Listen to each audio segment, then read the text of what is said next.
À l'hôpital libanais Geita, oui, comme ailleurs dans le pays, le personnel soignant a déserté les couloirs d'ordinaire bondés, où une nouvelle grève s'est installée. Nous avons quand même gardé les urgences et la dialyse et la chimiothérapie. Tout ce qui pourrait engager le pronostic vital des gens, nous ne l'avons pas arrêté.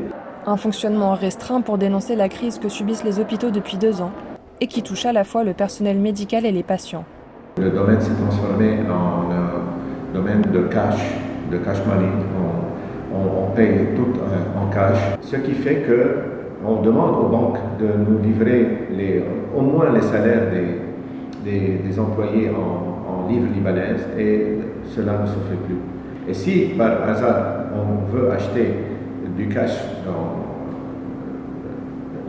ça nous coûte au moins 50 à 60% de la valeur du chèque. Aussi, le problème, c'est que 70% des patients qui sont couverts par les tiers payants publics, ces organismes publics payent les hôpitaux par transfert bancaire via la Banque centrale.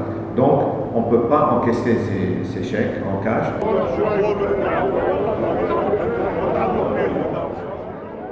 En l'absence de réaction officielle, une centaine de médecins et d'infirmiers se sont réunis devant la Banque du Liban pour exprimer leur colère et obtenir gain de cause.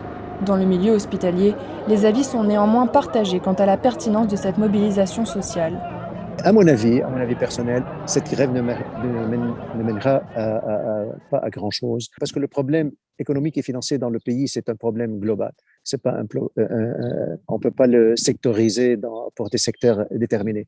Donc, il faut vraiment s'asseoir calmement, faire des pressions pour que la politique dans le pays vraiment change de cap et que les négociations avec les acteurs internationaux comme la IMF ou autres, soient mises à jour et implémentées pour, en fin de compte, avoir une feuille de route pour tout le monde et savoir sur quel pied tenir et quelle sera la politique financière qu'on doit suivre.